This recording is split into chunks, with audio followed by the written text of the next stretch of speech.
Finally, tonight, they're cute, they're cuddly, they're adorable, and they are endangered. But in order to increase the panda population, first you have to figure out how many actually live in the wild. How do you do that? With a panda census, of course. And NBC's Adrian Mong is on the trail.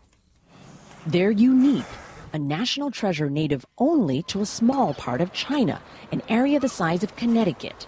They're also one of the most endangered animals in the world, so much so that China holds a panda census every 10 years.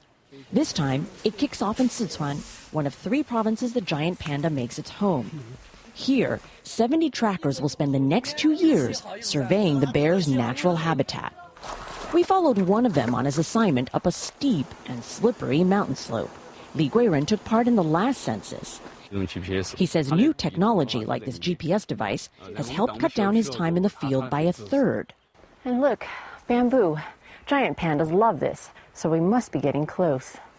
But we didn't see any wild pandas. They're too rare, only 1,600 according to the last census. Nevertheless, there's still information to be gathered. What people normally care about is the number of pandas, says this scientist. But we also care about the conditions of their habitat. With this data, we can draw up more effective conservation policies. The biggest threat to the panda is still humans. Sichuan, one of China's most populous provinces, is urbanizing rapidly. But the panda, especially in captivity, is also threatened by its own mating habits. So scientists have focused their efforts on breeding centers. Earlier this year, a landmark birth of 12 cubs. It was a milestone when the number of pandas in captivity around the world reached 300, says this scientist at a breeding center.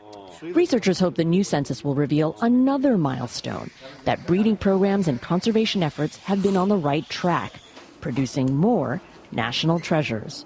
Adrian Mong, NBC News, Sichuan, China.